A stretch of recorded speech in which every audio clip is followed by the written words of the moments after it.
our chapter number 15 class 11 chapter name है हमारा bank reconciliation statement, subject है हमारा अकाउंटेंसी। इन लास्ट वीडियो हमने एक क्वेश्चन सॉल्व किया था, फिर से हम एक और क्वेश्चन सॉल्व करते हैं बैंक रिकंसिलिएशन स्टेटमेंट का। तो उसके लिए हमने एक फॉर्मेट तैयार कर रहे हैं अपना बैंक रिकंसिलिएशन स्टेटमेंट का, किस तरह से हमारा बैंक रिकंसिलिएशन स्टेटमेंट का फॉर्मेट प्रिपेयर होगा और किस तरह से हमारा बैंक रिकंसिलिएशन सोल्यूशन किया जाएगा। ठीक है, तो ये हमारा बैंक रिकंसिलिएशन का फॉर्मेट तैयार कर रहे हैं। होते हैं, पहला कॉलम हमारा है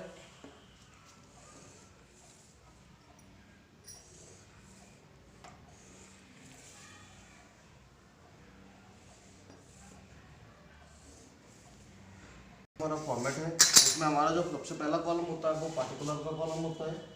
ठीक है, इसमें हमारा पार्टिकुलर आ जाता है।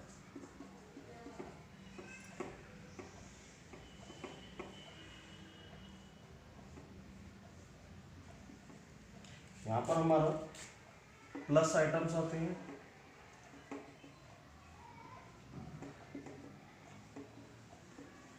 यहाँ पर हमारे माइनस आइटम्स आते हैं,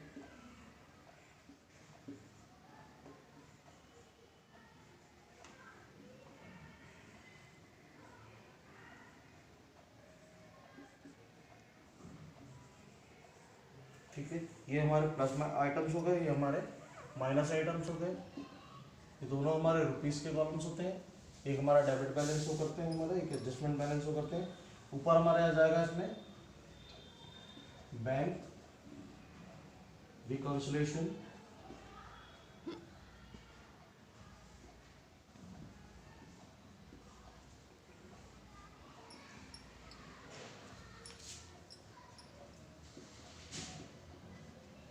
बैंक रिकंसिलिएशन स्टेटमेंट।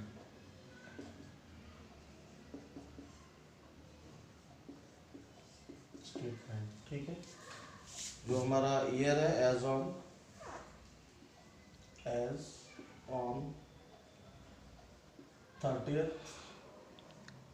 जून 2012। ठीक है, इसका क्वेश्चन हम भेज देंगे इस पे। तो हमारा फॉर्मेट तैयार हो गया बैंक रिकंसिलिएशन स्टेटमेंट के लिए। अब हम इसका सोल्यूशन बनाएंगे। इसका जो सोल्यूशन है, हमारा पहला पॉइंट इसमें गिवन किया है क्वेश्चन में, start with the debit balance of cash book. जो हमारे कैश बुक का डेबिट बैलेंस शो कर रहा है on 30 June 2012, the cash book of mister Ramlal and sons shows a debit balance of ₹2000 at bank. तो हमारा पहला पॉइंट आ जाएगा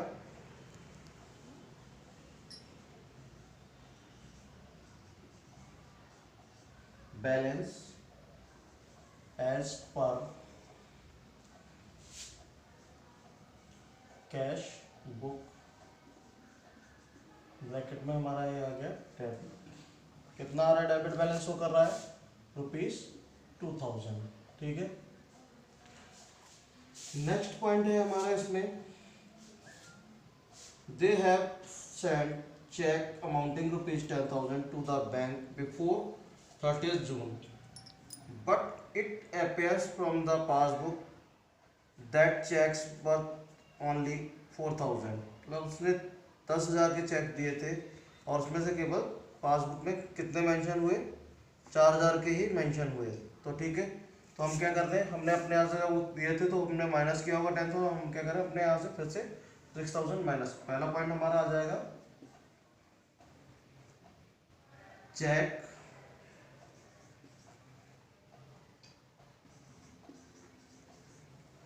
paid into bank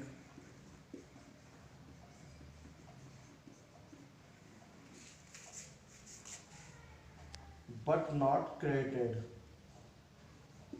but not credited।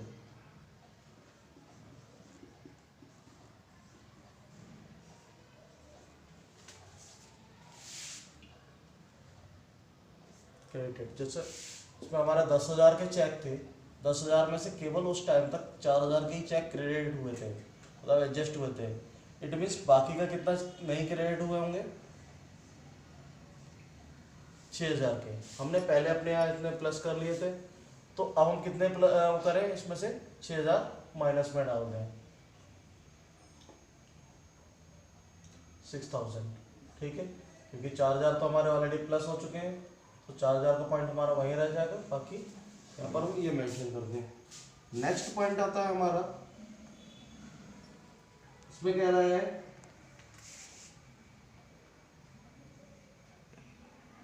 Similarly out of the checks ₹5,000 issued during the month of June, checks of ₹2,500 were presented and paid into the month of July। ठीक है, मतलब कि हमने इसी तरह से एक और चेक इशूड किए थे, कितने के, 5,000 के। तो यहाँ पर पॉइंट आ जाएगा हमारा next point, check issued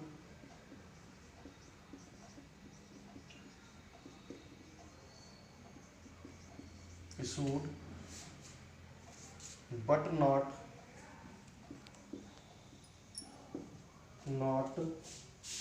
presented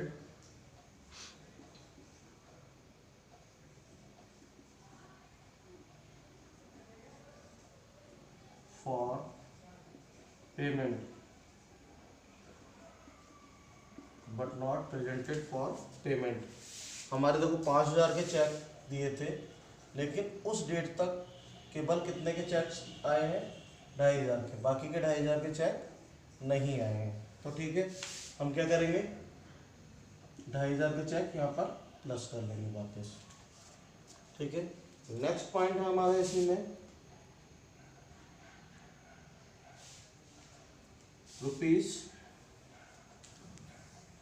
₹320 are as premium on the life insurance policies according to the standard instructions, and ₹2,000 as rent paid as per instructions। ठीक है, तो यहाँ पर हमारा जो नेक्स्ट पॉइंट आ रहा है, थर्ड पॉइंट क्या है, amount paid by bank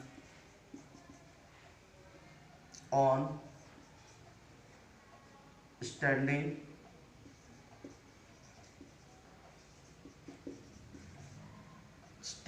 instructions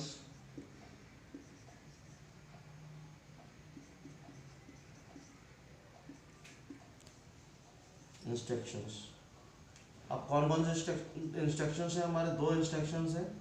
number 1, ये इंस्ट्रक्शन क्या है, लाइफ इंश्योरेंस प्रीमियम दिया है,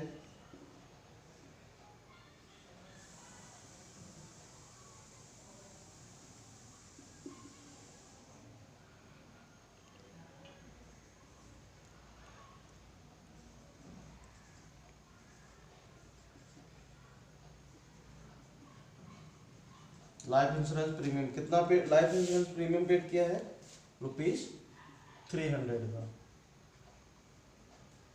320 का। ठीक है, दूसरा इसका पॉइंट है हमारा B point, rent paid.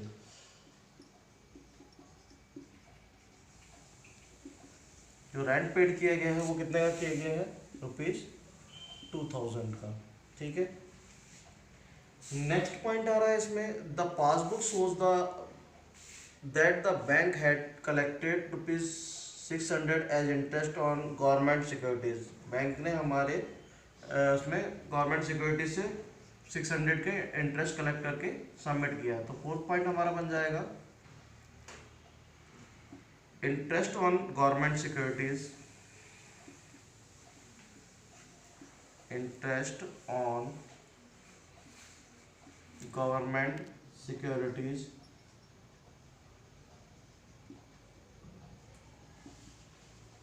is collected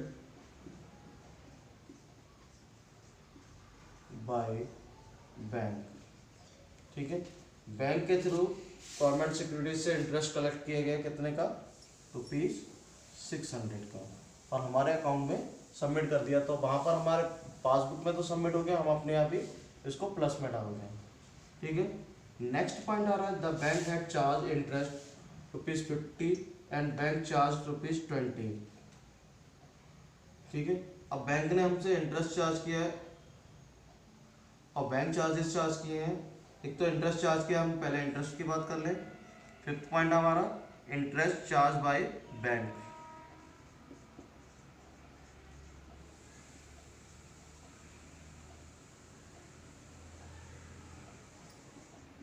by bank, bank ने इंटरेस्ट चार्ज किया है। अब बैंक ने इंटरेस्ट कितना चार्ज किया है? ₹50। ठीक है, अनदर पॉइंट 6 पॉइंट है हमारा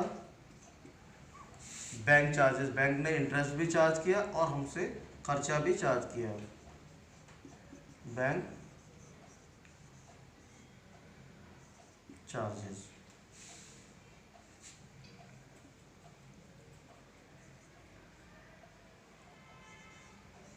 बैंक चार्जेस। अब बैंक चार्जेस कितने हैं?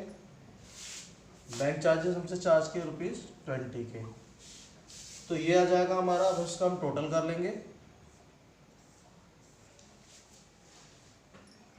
पॉइंट बनकर आ रहा है, हम इसकी टोटलिंग कर लेंगे।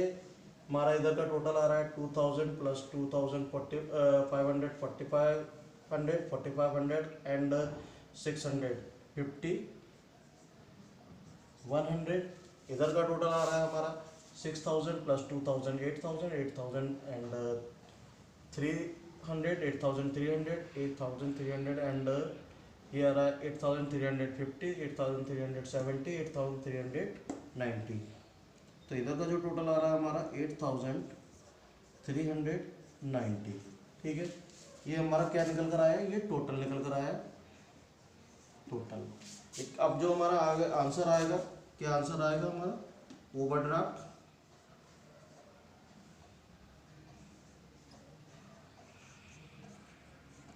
मीन्स डेबिट, बैलेंस एज पर पासबुक, दैट इज ₹51,000 माइनस जो प्लस का था हमारा वो 5100 था, और जो माइनस का अमाउंट है वो हमारा कितना है? ₹8390। ठीक है, ये आया। तो ये जो हमारा अमाउंट शो करेगा वो हमारा किस साइड में शो करेगा? जिधर यहाँ पर कितने का 3000 डिफरेंस जो आएगा हमारा 290 का। तो ये कहने का मीन्स क्या है कि जो हमारा बैंक रिकन्सिलेशन स्टेटमेंट प्रिपेयर होता है, जो हमारा बैंक रिकन्सिलेशन स्टेटमेंट प्रिपेयर किया जाता है, वो बैंक रिकन्सिलेशन स्टेटमेंट हमारा जितनी भी हमारी स्टेटमेंट्स मिलती हैं फ्रॉम द बैंक्स। अब जो बैंक से स्टेटमेंट किस बेसिस पर मिलती है? हमारा जो अकाउंट है विद द बैंक, हम एक बिजनेसमैन है और बिजनेसमैन को होने के साथ साथ बेसिस पर हमारा क्या है? बैंक में एक करंट अकाउंट ओपन किया हुआ है हमने। जब हमने बैंक में करंट अकाउंट ओपन किया हुआ है तो उस करंट अकाउंट के बेसिस पर हमने उसमें क्या करना होगा? अब करंट अकाउंट के बेसिस पर हमने बैंक को कुछ अथॉरिटीज दे रखे हैं, जो जिसके बेसिस पर बैंक क्या करेगी? हमारे ब्याज पर हमारे कुछ पेमेंट्स कर लेगी, या हमारे ब्याज पर जो कलेक्ट चेक वगैरह है वो कलेक्ट करके हमारे अकाउंट में पैसे सबमिट कर देगी। तो उसी के बेसिस पे क्या होता है कि जब हम इस तरह की ट्रांजेक्शन्स कर रहे होते हैं, बैंक हमारे ब्याज पे बहुत सारे काम कर रही होती है, लेकिन अब जो बैंक ने हमारे ब्याज पर क्या किया? हमारा अमाउंट किसी को पेमेंट कर दिया, हमारे लाइफ इंश्योरेंस पेमेंट कर दिया, या हमारे कोई अदर एक्सपेंसेस पेड कर दिए, या जो गवर्नमेंट की कहीं हमने कहीं पैसा इन्वेस्टमेंट कर रखा है वहाँ से इंटरेस्ट वगैरह मिला वो हमारे अकाउंट में जमा कर दिया। ये सारे काम बैंक कर रहा है, लेकिन उसकी इन्फॉर्मेशन पर्टिकुलर हमें उस टाइम तक नहीं मिलेगी जब तक कि हम बैंक से अपनी पासबुक को अपडेट नहीं कराएंगे। तो हम या फिर हम क्या करें? बैंक से अपना एक पर्टिकुलर स्टेटमेंट नहीं लेंगे। तो हम जब क्या करते हैं, इसके लिए इन सारी जो ट्रांजेक्शन्स को फाइंड आउट करने के लिए हमें क्या करना होता है? टाइम टू टाइम बैंक से एक अपडेटेड इन्फॉर्मेशन लेनी होती है, जो हमारा बैंक स्टेटमेंट कॉल किया जाता है। ठीक है, और उस बैंक स्टेटमेंट का हम क्या करते हैं? उसको टैली करते हैं विद द हमारी कैश बुक स्टेटमेंट। जो हमारा हमने कैश बुक बनाई है विद बैंक कॉलम, जो cash book with bank column बनाई है, तो उसमें बैंक कॉलम वाले पॉइंट, उसमें कॉलम में हमने क्या मेंशन किया हुआ? जितनी भी हमारी ट्रांजैक्शन बैंक के थ्रू हो रही वो सारी उसमें मेंशन कर रहे होंगे।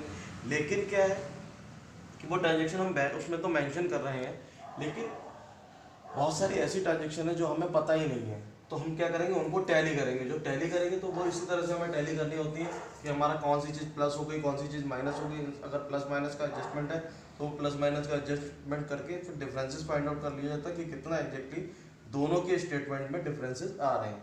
तो वही कहलाता है हमारा बैंक रिकॉन्सिलिएशन स्टेटमेंट।